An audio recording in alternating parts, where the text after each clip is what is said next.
Welcome student. আজকের ভিডিওতে আমি আলোচনা করব বিকাশশীল বা ডেভেলপমেন্টাল ডেমোক্রেসি সম্পর্কে। এটা থিওরির বিষয়, এটা তত্ত্ব। এটা আপাত দৃষ্টিতে মনে হতে পারে খুব কঠিন। আমি সহজ করে আলোচনা করব। তোমরা ভিডিও চালিয়ে খাতায় পয়েন্ট আকারে লিখে নিলে তোমরা পরীক্ষায় লিখতে পারবে। ডেভিড হেল্ড গণতন্ত্র সম্পর্কে কয়েকটি মডেলের কথা বলেছেন। তিনি 1987 সালে মডেলস অফ ডেমোক্রেসি নামে একটি গ্রন্থ লিখেছেন। এই গ্রন্থে অন্যান্য মডেল আলোচনা করেছেন। আমি অন্য ভিডিওতে তা আলোচনা করেছি, তোমরা সেগুলো দেখছো। আজকে আমি আলোচনা করব বিকাশশীল অর্থাৎ ডেভেলপমেন্টাল আর ডেমোক্রেসি মডেল। বাংলা বিকাশশীল বলতে পারো, আবার এটা গণতন্ত্রের উন্নয়নমূলক মডেলও বলতে পারো। এই কথার মধ্যেই দেখো গণতন্ত্র উন্নত মানের, আর ডেভিড হেল্ড এই মডেলে আধুনিক উদারনৈতিক মতবাদ অনুযায়ী উদারনৈতিক যে গণতন্ত্র চলছে, উদারনৈতিক গণতান্ত্রিক ব্যবস্থা পৃথিবীতে চলছে, সেই গণতন্ত্রের উপর ভিত্তি করেই তিনি তার এই বিকাশশীল গণতান্ত্রিক মডেল সম্পর্কে আলোচনা করেছেন। দেখো, তিনি যখন এই ডেভেলপমেন্টাল ডেমোক্রেসি নিয়ে আলোচনা করছেন তার মডেলস অফ ডেমোক্রেসি গ্রন্থে, এই সময়ে বিশ্বায়ন প্রক্রিয়া কিছু কিছু দেশে শুরু হয়েছে। উদারনীতিবাদের সাবেকি চিন্তাভাবনা 1930 সালের আগেই বাতিল হয়েছে এবং আধুনিক উদারনীতিবাদ অনুযায়ী ওয়েলফেয়ার স্টেটের আদর্শকে পৃথিবীর বিভিন্ন রাষ্ট্র গ্রহণ করেছে। ওয়েলফেয়ার রাষ্ট্রের আদর্শ যখন সংকটে পড়ছে, ওয়েলফেয়ার স্টেটের আদর্শকে ত্যাগ করছে মার্কিন যুক্তরাষ্ট্র, ব্রিটেন প্রভৃতি দেশ, তখন উদারনীতিবাদ আধুনিক থেকে নয়া উদারনীতিবাদে রূপান্তরিত হয়েছে এবং রাষ্ট্রের যে ওয়েলফেয়ার স্টেটের ধারণা সেটাকে ত্যাগ করে মিনিমাল স্টেটের আদর্শকে গ্রহণ করছে। ঠিক এই রকম পরিস্থিতিতে 80-র দশকের ভাবনার ফসল হলো 1987 সালে ডেভিড হেল্ডের লেখা গ্রন্থ মডেলস অফ ডেমোক্রেসি, বিকাশশীল একটা মডেল, উন্নয়নমূলক গণতান্ত্রিক ব্যবস্থা। আমরা একটা মার্ক্সবাদী দৃষ্টিকোণ থেকে এখানে আলোচনা করব না। মার্ক্সবাদী দৃষ্টিকোণ হলো গণতন্ত্র যে মডেলই হোক না কেন, ক্যাপিটালিজমের উপর ভিত্তি করে গড়ে ওঠা ডেমোক্রেসি এটা মুষ্টিমেয় ব্যক্তির স্বার্থ রক্ষাকারী ডেমোক্রেসি, জনগণের ডেমোক্রেসি নয়। কিন্তু আমরা আজকে তত্ত্বে রুশোর কথা বলবো, টমাস পেনের কথা বলবো। এরা হলো বুর্জোয়া ক্যাপিটালিস্টদের পক্ষে মূলধন ভিত্তিক, মনোভাব ভিত্তিক উৎপাদন ব্যবস্থার পক্ষে, এবং অ্যাডাম স্মিথের দ্য ওয়েলথ অফ গ্রন্থে উল্লেখিত অবাধ ব্যবসা বাণিজ্যের নীতি, শিল্প সংরক্ষণ নীতি এবং এবং এবং এবং ডেভিড হেল্ড আধুনিক যুগে দাঁড়িয়ে নয়া উদারনৈতিক গণতান্ত্রিক পরিবেশের উপর দাঁড়িয়ে সীমাবদ্ধ রাষ্ট্রের ধারণা কার্যকরী হচ্ছে এমন পরিবেশের প্রেক্ষাপটে তিনি এই ডেভেলপমেন্টাল ডেমোক্রেসি সম্পর্কে আলোচনা করেছেন। তিনি পুঁজিবাদী চিন্তাবিদ, তিনি বুর্জোয়া তাত্ত্বিক, তিনি মার্ক্সবাদী নন। সেই প্রেক্ষাপটেই আমরা তার ডেভেলপমেন্টাল ডেমোক্রেটিক মডেলকে তুলে ধরব। তিনি দেখো ইনডাইরেক্ট ডেমোক্রেসিকে সমর্থন করছেন। ইনডাইরেক্ট ডেমোক্রেসি, ইনডাইরেক্ট ডেমোক্রেসি কাকে বলে? ইনডাইরেক্ট ডেমোক্রেসি হচ্ছে পরোক্ষ গণতন্ত্র। প্রাচীন গ্রিসে প্রত্যক্ষ গণতন্ত্র ছিল, লোকসংখ্যা অল্প, আবার সেখানকার যারা জমির মালিক, দাস মালিক, তারাই রাষ্ট্রীয় কাজে অংশ নিত, নারীরা অংশ নিতে পারত না, এবং যারা কৃতদাস তারা রাষ্ট্রীয় কাজে অংশ নিতে পারত না। তাই সেটা ডিরেক্ট ডেমোক্রেসি। এবং রাষ্ট্রের আয়তন, নগর রাষ্ট্রগুলি 10,000, 20,000, 15,000, 40,000 মতো লোক নিয়ে গঠিত। তার মধ্যে মুষ্টিমেয় ব্যক্তি রাষ্ট্র ক্ষমতা পরিচালনা করতেন, তাই ওটা ডিরেক্ট ডেমোক্রেসি ছিল। কিন্তু আধুনিক বৃহদায়তন রাষ্ট্রের প্রেক্ষাপটে উদারনৈতিক গণতান্ত্রিক সিস্টেমে দাঁড়িয়ে ডেভিড স্টন তার বিকাশশীল বা উন্নয়নমূলক গণতন্ত্রের কথা বলছেন, এবং তিনি পরোক্ষ গণতন্ত্রের কথা বলেছেন। তিনি এই তত্ত্ব রচনার ক্ষেত্রে জন স্টুয়ার্ট মিলের আদর্শে দ্বারা অনুপ্রাণিত হয়েছেন। জন স্টুয়ার্ট মিল রিপ্রেজেন্টেটিভ গভর্নমেন্টকে সমর্থন করেছেন।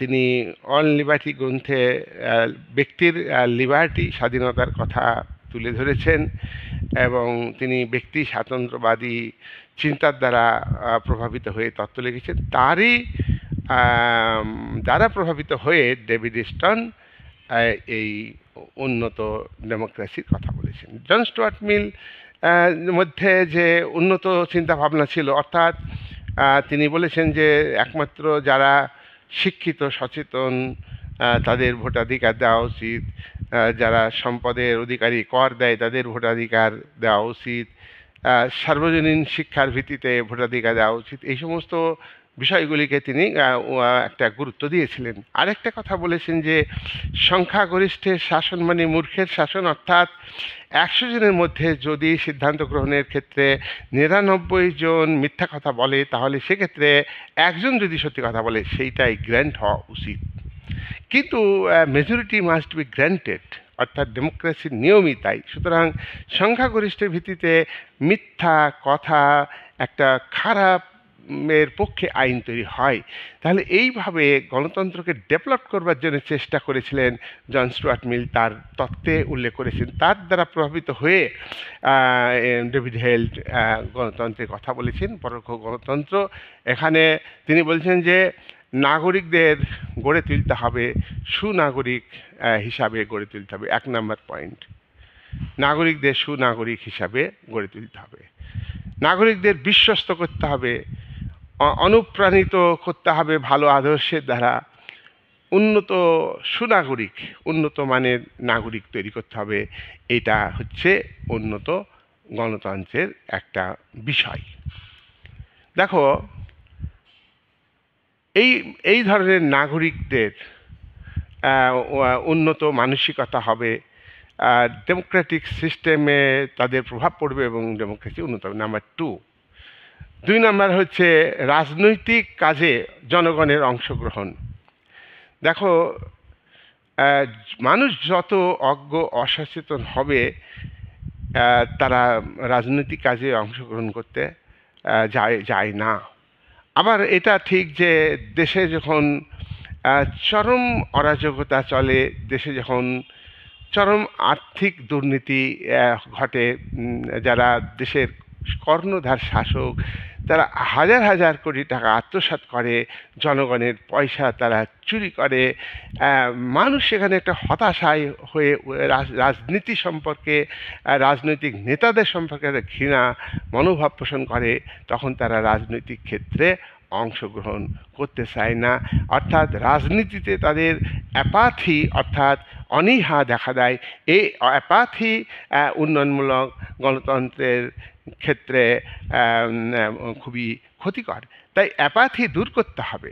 তাই দ্বিতীয় পয়েন্টে বলছেন যে ডেভিড স্টোন বলছেন, সরি ডেভিড হেল্ড বলেছেন, স্টোন নয়, ডেভিড হেল্ড বলছেন যে রাজনৈতিক কাজে অংশগ্রহণ বাড়াতে হবে এবং সচেতনভাবে তাদের রাজনৈতিক কাজে অংশ নিয়ে সরকারকে সংযতভাবে কাজ করতে বাধ্য করবে। নাম্বার 3, ডেভিড হেল্ড তার মডেলস অফ ডেমোক্রেসি গ্রন্থে উন্নয়নমূলক ডেমোক্রেসি তত্ত্বে উল্লেখ করেন যে দেখো পপুলার সভরেন্টি অর্থাৎ যেটা সুরক্ষামূলক গণতন্ত্রে বলা হয় যে পপুলার সভরেন্টি অর্থাৎ জনগণের যে সার্বভৌমত্ব তা মূলত শাসকের সার্বভৌমত্ব, অর্থাৎ জনগণ যাদের সরকার হিসাবে নির্বাচিত করে, তো জনগণ তো সিদ্ধান্ত নেয় না, সিদ্ধান্ত তো সরকার, নির্বাচিত সরকার নেয়, সেই সিদ্ধান্তই তো মেনে নেয়। কিন্তু উন্নত গণতন্ত্রে তত্ত্বে ডেভিড হেল্ড বলছে যে না, এটা প্রকৃতপক্ষে জনগণই সিদ্ধান্ত নেয়। রুশো যেটা বলছেন যে পপুলার সভরেন্টির কথা বলছেন, অর্থাৎ জনগণই হলো শেষ কথা বলবে, জনগণের হাতে মূল ক্ষমতা থাকবে। রুশো সেই জায়গায় দাঁড়িয়ে জনগণের মধ্যে রিয়াল রিয়াল উইলের কথা বলছেন, অর্থাৎ অর্থাৎ সমষ্টিগত স্বার্থের কথা ভাববে, ব্যক্তিগত স্বার্থের কথা ভাববে না জনগণ। তখন যাদের মধ্যে এই রিয়েল উইল থাকবে তারা ব্যক্তি স্বার্থকে গুরুত্ব দেবে না, সেই রিয়াল উইলের সমষ্টিগত যে রূপ, অর্থাৎ রিয়াল উইলগুলিকে যোগ করে অর্থাৎ রিয়াল উইল যাদের মধ্যে থাকবে তাদের হাতে চূড়ান্ত ক্ষমতা দিতে হবে। তাহলেই জনগণের সার্বভৌমত্ব অর্থাৎ জনগণের চূড়ান্ত ক্ষমতা বাস্তবে রূপায়িত হবে। এখানে এখানে এখানে এখানে রুশোর বক্তব্য অনুযায়ী যে সৎ মানুষের হাতে ক্ষমতা যাবে, উন্নত মানসিকতা আছে এমন ব্যক্তিদের হাতে, জেনারেল উইলের হাতে ক্ষমতা যাবে। এখানে পপুলার সভরেন্টি খুবই গুরুত্বপূর্ণ। সঠিক ভোটাধিকার, সার্বিক ভোটাধিকার যেটা দেওয়া হয় সেটা ভোটারদের সচেতনভাবে ভোট দিতে হবে, কারোর দ্বারা প্রভাবিত হবে না, তাহলে কিন্তু ডেমোক্রেসি উন্নত হবে। রিপ্রেজেন্টেটিভ যে ডেমোক্রেসি, জনপ্রতিনিধি তারা সৎভাবে জীবনযাপন করবেন, জনপ্রতিনিধিরা রিয়াল উইলের দ্বারা প্রভাবিত হবেন, অর্থাৎ সমষ্টিগত স্বার্থের কথা ভাববেন, ব্যক্তি স্বার্থের কথা ভাববেন না, এবং এই সমষ্টিগত স্বার্থের মধ্যে জনপ্রতিনিধিদেরও স্বার্থ নিহিত আছে, এটার উপরে গুরুত্ব দেওয়া আর কথা এই তত্ত্বে বলা হয়। প্রতিযোগিতামূলক বাজার অর্থনীতি, প্রতিযোগিতামূলক বাজার অর্থনীতিকে গুরুত্ব দেওয়ার কথা ডেভিড হেল্ড বলেছেন। আর সিভিল যে পৌর যে স্বাধীনতা, সেই স্বাধীনতাকে স্বাধীনভাবে যে কার্যকলাপ করার যে স্বাধীনতা পৌর সংস্থার বা পৌর সমাজের, সেক্ষেত্রে রাষ্ট্রের নিয়ন্ত্রণ কম থাকবে। কি বললাম এখানে? পৌর সমাজে সিভিল সোসাইটির যে কার্যকলাপ স্বাধীনভাবে করতে দিতে হবে, সেখানে স্টেট কন্ট্রোল কমাতে হবে, এ কথা বলা হয় তোমার উন্নয়নমূলক গণতন্ত্রে। 4 number, Thomas Paine rights of man অর্থাৎ মানুষের অধিকার, রাইটস অফ ম্যান গ্রন্থে রুশোর মতোই তিনি বলছেন যে জনগণের হাতেই প্রকৃত ক্ষমতা থাকবে, আর জনগণের হাতেই প্রকৃত ক্ষমতা থাকলে কি হবে? গণতন্ত্র উন্নত হবে, জনগণ উন্নত মানসিকতায় উদ্বুদ্ধ হবে। আর রুশো সোশ্যাল কন্ট্রাক্ট গ্রন্থে বলেছেন জনপ্রতিনিধি প্রকৃত অর্থে প্রতিনিধি নয়, জনপ্রতিনিধি হচ্ছে দায়িত্বপ্রাপ্ত আধিকারিক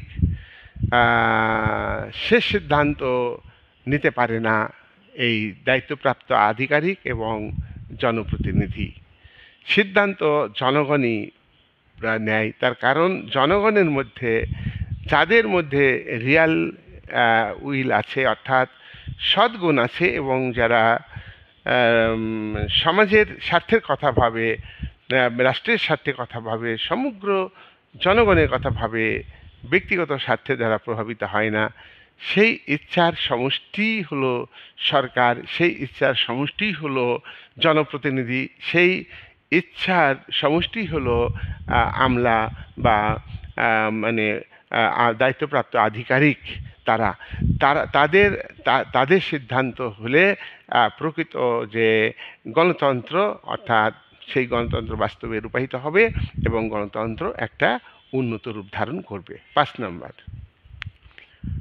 ডেভিড হেল্ড তার তত্ত্বে নারী জাগরণের কথা উল্লেখ করেছেন, নারী জাগরণের কথা উল্লেখ করেছেন এবং আরও বলেছেন যে গৃহকর্মে নারীরা যখন কাজ করবে তখন তাদের কাজে ডিভিশন অফ লেবার চালু করতে হবে। ডিভিশন অফ লেবার কি? শ্রম বিভাজন। একটা কাজ মানে সামগ্রিক কাজ, সেই কাজের বিভিন্ন অংশ থাকে, সেই অংশগুলিকে বিভিন্ন নারী করবে, কাজের বিভাজন করে নেবে, তাহলে সেই কাজে তারা দক্ষ হবে। একই ব্যক্তি একটা কাজের গোটা অংশ, বিভিন্ন অংশ পরিচালনা করবে না, তাতে ডিগনিটি অফ লেবার অর্থাৎ শ্রমদক্ষতা, ডিগনিটি অফ লেবার শ্রমদক্ষতা বাড়বে না।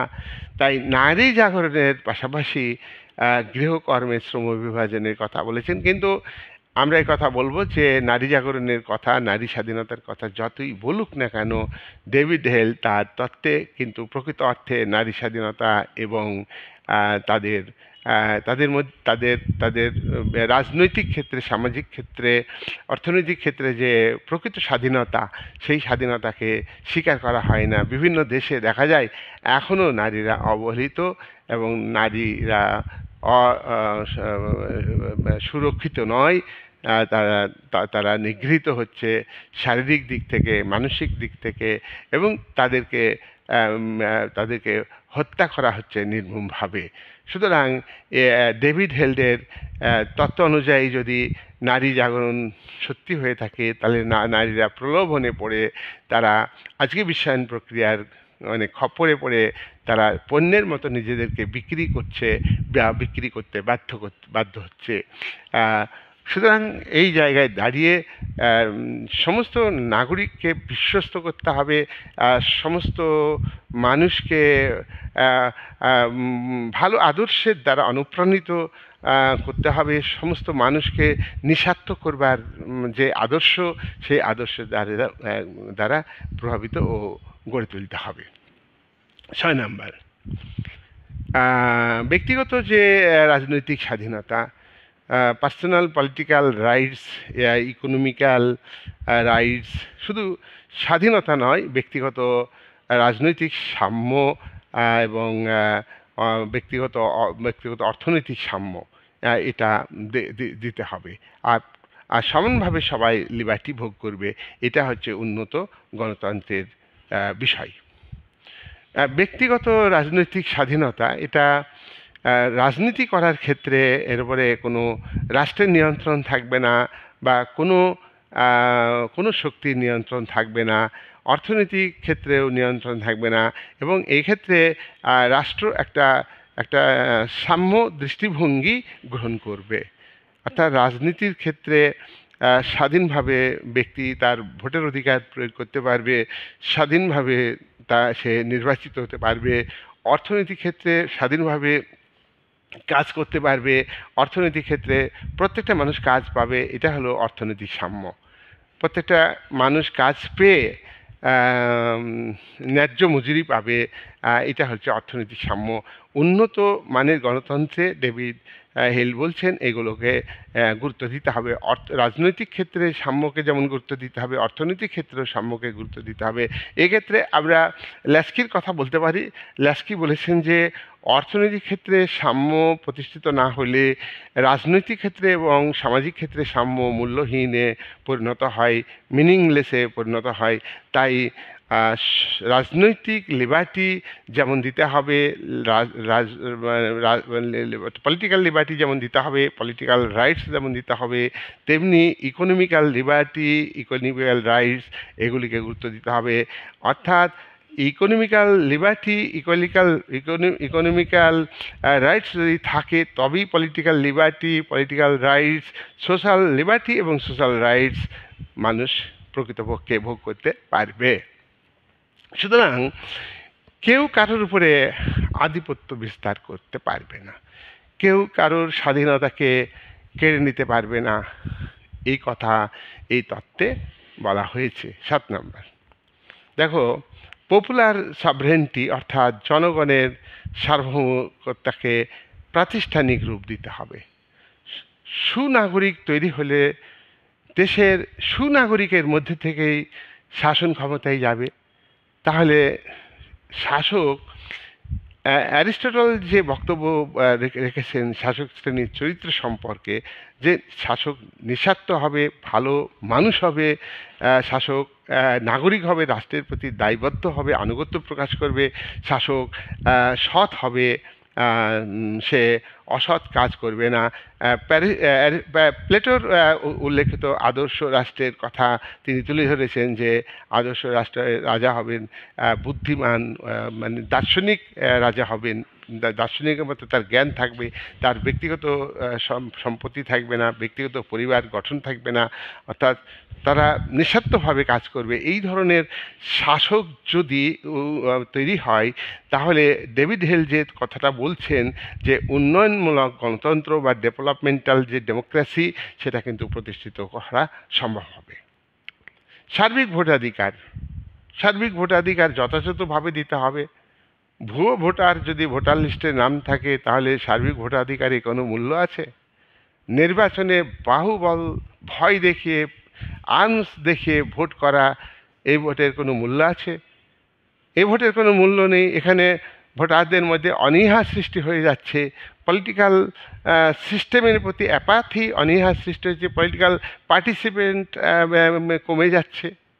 সুতরাং আর নির্বাচন অনেক সময় স্বৈরাচারী সরকার নির্বাচন করে না, তাই নিয়মিত যে নির্বাচন ধারাবাহিকভাবে সুনির্দিষ্ট সময়ে যে নির্বাচন হয় সেক্ষেত্রে দেখা যাচ্ছে যে শাসক শ্রেণীর একটা আধিপত্য এবং নিয়ন্ত্রণ কায়েম হচ্ছে।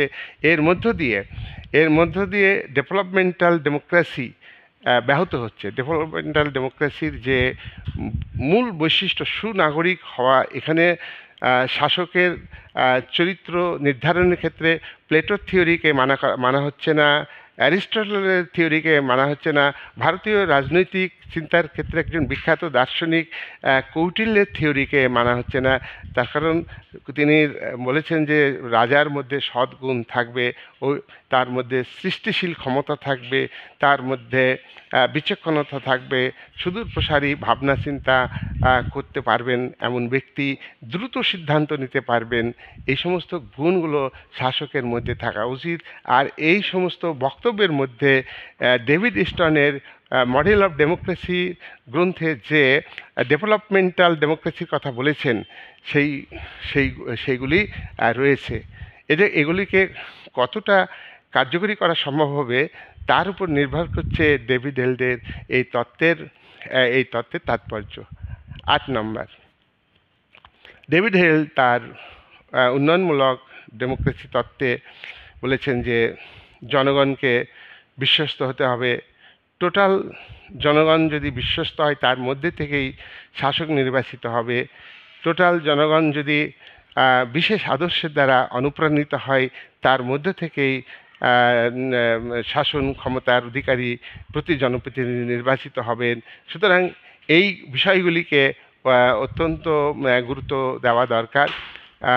9 নম্বর, পৌর সমাজে গভর্নমেন্টের কম নিয়ন্ত্রণ থাকবে।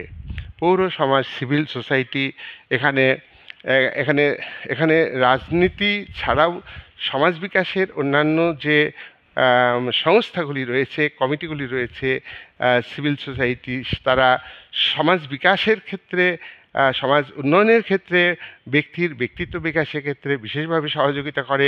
সুতরাং এইগুলির উপরে স্টেট কন্ট্রোল যত কম থাকবে ততই ভালো। প্রতিযোগিতা বাজার অর্থনীতি যেমন থাকবে, প্রতিযোগিতা বাজার অর্থনীতিকে স্বীকার করতে হবে। তার কারণ ডেভিড হেল এই তত্ত্বটা যখন লিখছেন তখন বিশ্বায়ন প্রক্রিয়া শুরু হয়ে গেছে। তখন নয়া উদারীকরণ যে সিস্টেম, অর্থাৎ ব্যক্তির উপর রাষ্ট্রের যে নিয়ন্ত্রণ কমানো, এই বিষয়টা গুরুত্ব পাচ্ছে। এছাড়া বেসরকারীকরণ প্রক্রিয়া দেশে দেশে দেশে শুরু হয়ে গেছে বা অনেক দেশে শুরু হবে এরকম একটা পরিস্থিতি। সেই পরিস্থিতিতে তার যে তত্ত্ব বাজার প্রতিযোগিতামূলক বাজার অর্থনীতি, সেখানে স্টেট প্রতিযোগিতামূলক বাজার অর্থনীতিকে কিছুটা হলেও কন্ট্রোল করবে, কিন্তু কিন্তু শিল্প মালিকদের, উৎপাদকদের তাদের শিল্প কারখানা গড়ার অনুকূল পরিবেশ গড়ে তুলে দেওয়ার দায়িত্ব গ্রহণ করতে হবে রাষ্ট্রকে, এবং ইনফ্রাস্ট্রাকচার তৈরি করার যে দায়িত্ব সেখানে রাষ্ট্রকে পালন করতে হবে। পাশাপাশি যেমন বেসরকারীকরণ, এখানে ডেভিড হেল্ডের একটা বিরাট অবদান, যে বেসরকারীকরণের পাশাপাশি সমবায়িক মালিকানা, ব্যক্তি মালিকানার পাশাপাশি সমবায়িক মালিকানা, ডেভিড হেল্ডের এই যে সমবায়িক মালিকানা, এটা সমাজতান্ত্রিক ব্যবস্থার একটা দৃষ্টান্ত। সেই সমবায়িক মালিকানাকে তিনি গুরুত্ব দিয়েছেন। এর মধ্যে দিয়ে ডেমোক্রেসিকে উন্নত করতে হবে। 10 নম্বর, ডেভিড হেল্ড ডেভেলপমেন্টাল ডেমোক্রেসিতে বলছেন যে জাতি রাষ্ট্র, নেশন স্টেট, আধুনিক যে স্টেট হচ্ছে নেশন স্টেট, এই নেশন স্টেটের বিকাশ যেমন ঘটবে ডেভেলপমেন্ট ডেমোক্রেসিতে, তেমনি আন্তর্জাতিক যে সম্পর্ক সেটা উন্নত হবে। আন্তর্জাতিক সম্পর্কে আমরা দ্বন্দ্ব, সহযোগিতা, বন্ধুত্ব, পারস্পরিক ভালো সম্পর্ক, খারাপ সম্পর্ক, এগুলো আমরা দেখি, কিন্তু প্রত্যেকটা রাষ্ট্র জাতীয় স্বার্থকে বেশি গুরুত্ব দেয়। আর জাতীয় স্বার্থকে গুরুত্ব দিয়ে প্রত্যেকটা রাষ্ট্র জাতীয় শক্তিকে বৃদ্ধি করতে চায়, আর দুর্বল রাষ্ট্রের উপর আধিপত্য বিস্তার করতে চায়। এবং এই তত্ত্ব তিনি যখন লিখছেন তখন নয়া উদারীকরণের যুগে, বিশ্বায়নের যুগে, তখন দ্বিমেরুবাদের রাজনীতির অবসান ঘটবে এমন সময়ে, অর্থাৎ ঠান্ডা যুদ্ধ প্রশমিত হচ্ছে এবং মার্কিন আধিপত্য বৃদ্ধি পাচ্ছে। ঠিক সেই প্রেক্ষাপটে তিনি বলছেন যে জাতি রাষ্ট্রকে যেমন উন্নত করতে হবে, জাতি রাষ্ট্রের আভ্যন্তরীণ ক্ষেত্রে ডেমোক্রেসিকে যেমন উন্নত করতে হবে, তার পাশাপাশি আইআরকে, অর্থাৎ ইন্টারন্যাশনাল রিলেশনসকে, আন্তর্জাতিক সম্পর্ককে, এবং ইন্টারন্যাশনাল পলিটিক্সকে বা আন্তর্জাতিক রাজনীতিকে মানে সুপ্রতিষ্ঠিত করতে হবে। আন্তর্জাতিক সম্পর্ক যদি ভালো হয় তাহলে বিশ্ব শান্তি এবং নিরাপত্তা বজায় থাকবে। বিশ্ব শান্তি ও নিরাপত্তা মানেই হলো বিশ্বব্যাপী যে সমস্ত ঘটনাগুলি ঘটছে, সন্ত্রাসমূলক কার্যকলাপ ঘটছে, বিভিন্ন রাষ্ট্রের মধ্যে পারস্পরিক বিদ্বেষ, যুদ্ধ করার মানসিকতা এবং যুদ্ধ চলছে, এইগুলো দূর হওয়া দরকার। এই দূর হওয়ার মধ্য দিয়ে বিশ্বব্যাপী মানব সভ্যতা টিকে থাকবে, অস্তিত্ব বজায় রাখতে পারবে, এবং বিশ্ব ভ্রাতৃত্ববোধের আদর্শ বিশ্বের জনগণের মধ্যে জেগে উঠবে। এবং সুনাগরিক শুধু জাতীয় রাষ্ট্রের প্রেক্ষাপটে নয়, সুনাগরিক বিশ্ব রাষ্ট্র হয় না, বিশ্ব সমাজ, সুনাগরিক বিশ্ব সমাজ, ইন্টারন্যাশনাল যে সোসাইটি, সেই সোসাইটির প্রেক্ষাপটে গড়ে উঠবে সুনাগরিকের ধারণা, এবং গোটা পৃথিবীর মানুষ সুনাগরিক হবে। তার মধ্য দিয়ে আন্তর্জাতিকতাবাদ সুপ্রতিষ্ঠিত হবে। এই বলে আমি পরে আরেকটা ভিডিও হবে, ডেভিড হেল্ডের আরেকটা তত্ত্ব আছে, সেটা আমি পরের ভিডিওতে আলোচনা করব। এই বলে আজকের আলোচনা শেষ করলাম।